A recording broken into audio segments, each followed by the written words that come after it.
Hello, everybody. My name is Carolyn, and welcome back to Hobby Journals.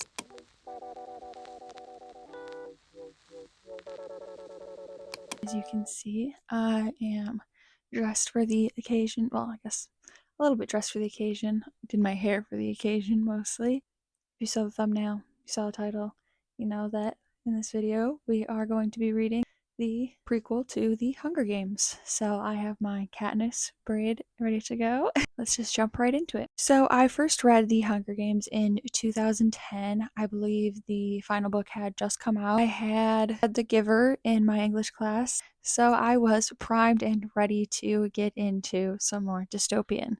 And I figured I would probably like it as it was a very popular series. I liked the only other dystopian I'd read at the time, The Giver, which I don't know if that's a controversial opinion. I know that a lot of people that I went to school with at the time did not like that book, but I really enjoyed it.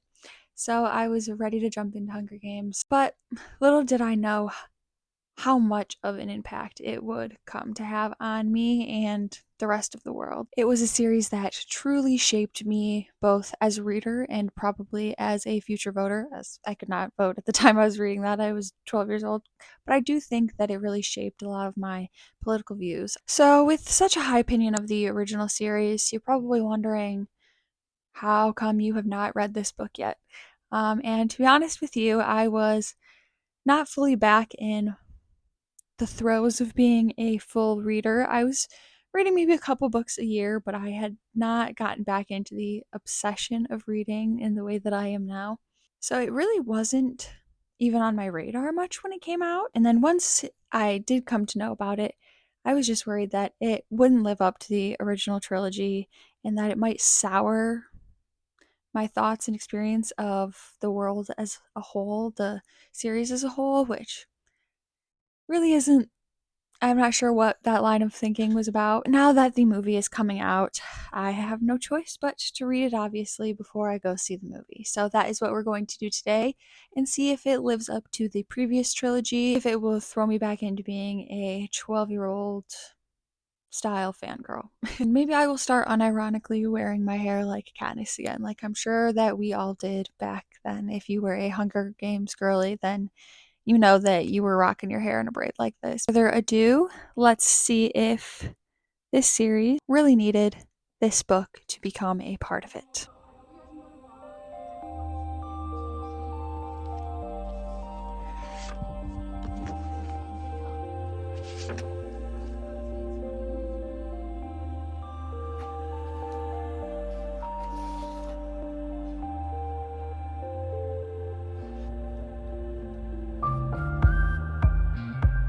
About 133 pages in. I don't really have anything negative to say thus far. I am completely thrown back into the world very easily. I forgot how simple yet effective Suzanne Collins' writing style is. It is easy to digest while still having a lot of opportunities to use critical thinking skills. You know, there's a lot of symbolism and foreshadowing and yeah, just a lot to think about, a lot of parallels between Panem and the US, and with a lot of historical and current events, especially with the current genocide happening. I think that there's just really a lot of value to a book like this right now.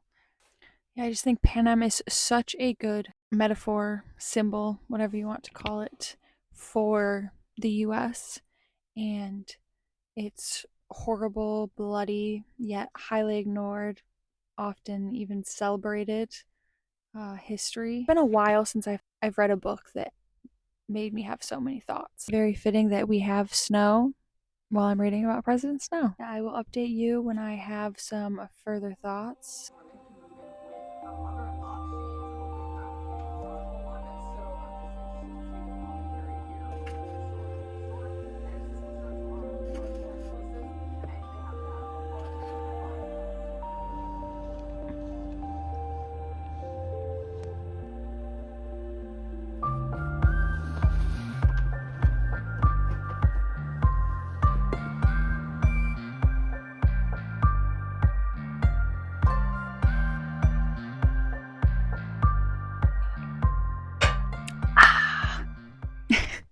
feel like people always do that after hello, mister.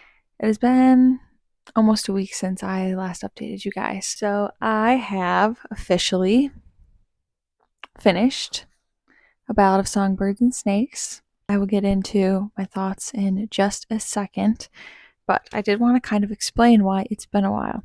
So usually it does not take me this long to read a book, but I found myself having to take this at a slower pace than usual and sit and collect my thoughts before speaking about it, because I just think that this book is so heavy because of how relatable it is to how things actually are in the real world. Obviously, in a much different sense and all metaphorically. But wow, it really reminded me of seeing horrible news stories break, and I just really needed to take my time, sometimes needing to stop for my own mental well being and to just put some thought into it. I think the Hunger Games series as a whole is something that requires a little bit more thought and attention put into it. I gave it the time that both I mentally needed to be able to handle it and the time that I think it deserved. Let the message sink in, I guess, is the way that I will put it. So the first thing that I forgot to mention early on was I love how we get the background on so many intricacies of the games. Things like obviously the mentorships, sponsoring or sending gifts to tributes, alliances, and also the weird animal mutations. Dr. Gall's lab, I really liked getting to see the background of so many things from the original trilogy, things that I had either always wondered about or hadn't even stopped to question. It was very interesting to see the outside of the games as they are taking place, as we don't see that as much with the original trilogy being with Katniss while she's in the games.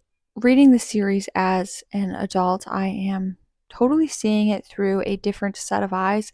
I did understand the message as a young person reading the book, but I think obviously not to the level that I understand it now. I think it is very easy for a young adult to read it. I think that a lot of the themes and messages don't fully come across, or it is simple to understand. Young adults are going to get the main message, but I think this is a book that can be explored in layers, and I think that that's another reason that Suzanne Collins is so brilliant. Another one of my favorite parts of this book was the way that Lucy Gray is so much like Katniss, and we see so many parallels between their journeys and who they are as people and their actions, their words. And I think that Katniss really later on, obviously in the original trilogy, she is kind of used as a vessel to haunt Snow. Found it really fascinating that that was sprinkled in, and she slips in things like saying catching fire and the Mockingjay, symbols that are very prevalent in the original trilogy, and it is always through the voice of Lucy Gray that we are hearing these things. So I just think that the parallels between her and Katniss are very interesting. This book, above all, is about the battle between good and evil that takes place internally within a person, whereas the original series, I think, is more about the outward battle of good versus evil. She does a really good job of exploring the nature of man and whether it is natural to be good or natural to be bad, and how we are towing the line between those things, about how if you are a good person, you are most likely to see the good in other people. If you are a bad person, you're most likely to see the bad in other people. Messages explored in this book, I think, are very important, and I hope that the movie can do it justice, because I think a lot of the important points are made through Snow's inner monologue. So I'm curious to see how they will get the message across without that, or if they will somehow incorporate that. I'm very excited also to see how they do the music, because obviously the songs are so important, and I love how they show how important and influential music can be in hard times, especially times of war. I did want to say what I thought the book lacked a little bit. I did want to see a breakdown of the relationship between Tigris and Coriolanus. Obviously, later on in the original trilogy, they aren't speaking to each other, and it seems Tigris has fallen on the closer, at least to the right side of things. And obviously, President Snow, as we all know, is evil. So I would have liked to see how their relationship ended up being torn. I would also have liked to have a little bit more of a fleshed out ending. I think that the third part of the book did fall off a little bit for me, and the ending definitely came quite quick. And although I think I understand everything, I do feel like it felt just a touch rushed. I think that there is potential for another book, like a sequel to the prequel, if you will, another prequel novel exploring some of those things. I think that there's a lot of room for speculation still, so I would like to see just a little bit more between the prequel and the original trilogy. But yes, I will check back in with you guys once I have seen the movie, which I am going to see tomorrow. I am very excited.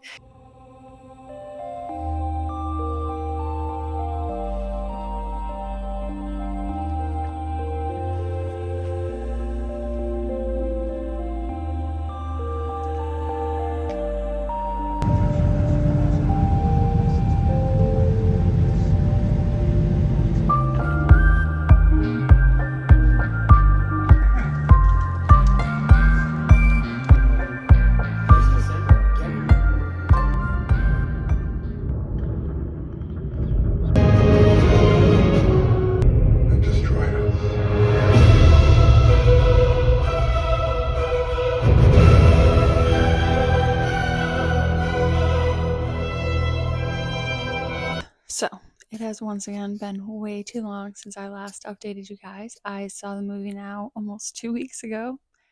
Um, Seasonal depression sometimes just comes in and hits you and gives you absolutely no motivation to do any of the things that you want to do.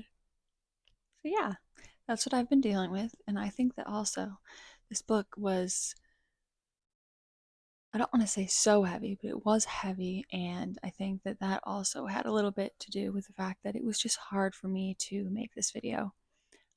Just to keep coming back and talking about it again and making sure that I get it right felt like a lot of pressure.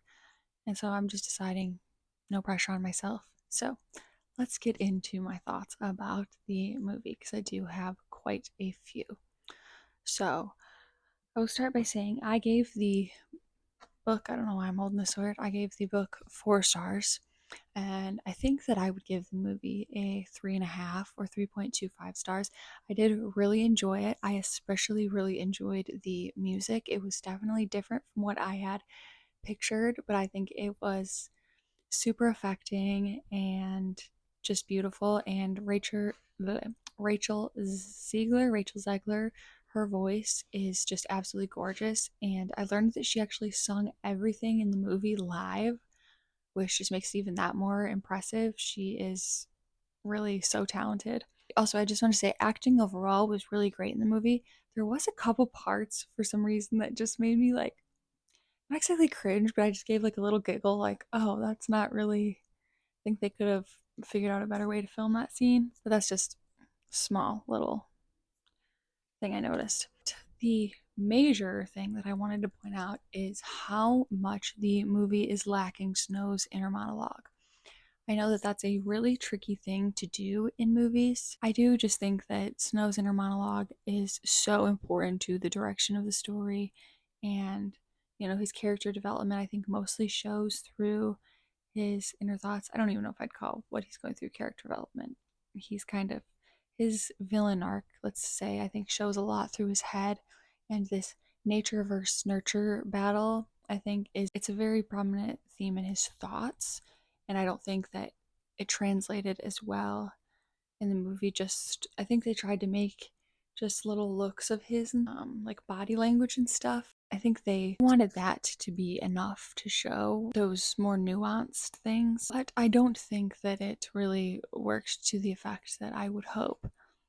I noticed my boyfriend, when we left, he was like, wow, snow went bad really fast. And I think that that just proves how flat his villain arc fell. So obviously, he is not just turned bad at the end. Like, he kind of starts off as not the greatest person, and we watch him kind of have this internal battle back and forth of good versus evil.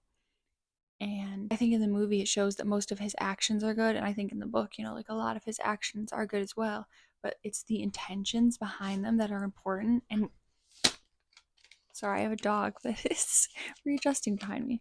I think it's the intention behind his actions that really show the point of the story. This nature versus nurture. Are villains created or are they born? And I think that the whole point of the book was to show that it is a little bit of both, and that you can go through bad things and come out of it a good person, as other characters show, like Sejanus and Lucy Gray. But with Snow, you see that although sometimes he makes the right decisions, he has gone through a lot. He takes that and puts more evil out into the world for the most part, and especially at the end. And obviously, as he grows to be the president and gain more power, we see that he is choosing to put more evil into the world rather than to put good out there and try to defeat that evil. Also disappointed with the fact that they didn't touch back on Clemencia after that whole incident. I don't want to give any spoilers, but I think that that would have also been a good opportunity to show Snow's true character a little bit earlier on. And I think honestly, just like a lot of his relationships weren't explored as deeply in the movie, and that was another key part of his character development and how he becomes who he is, and something that shows his character in general.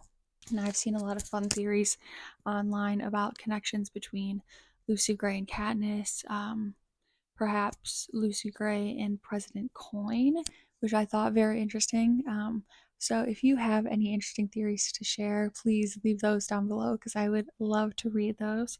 I'm not on TikTok, so I do miss like a lot of these discussions going on. I don't see them until later on. So that brings us to the end of today's video. I do want to mention I was also supposed to be part of a Hunger Games live stream with some other booktubers, but unfortunately that didn't work out. I wasn't able to make it, but they did still obviously have the live stream, and so I will link that down below if you're still looking for more fun Hunger Games content. It looked like a lot of fun, and they're all very sweet, so you should definitely go check that out. And yeah, I just want to say I'm sorry for how long this video has taken to get up. I'm not sure if anyone even cares about this, about the Hunger Games anymore, if everyone's just over it, but I do think that it's still very important to talk about, and I just wanted to get my thoughts out there. So please subscribe if you haven't already, like, and again, comment below any theories you have, just anything in general you want to chat about Hunger Games, and I will be reading and replying to those. Until next time, I hope you have a wonderful rest of your day wherever you are and whenever it is. Bye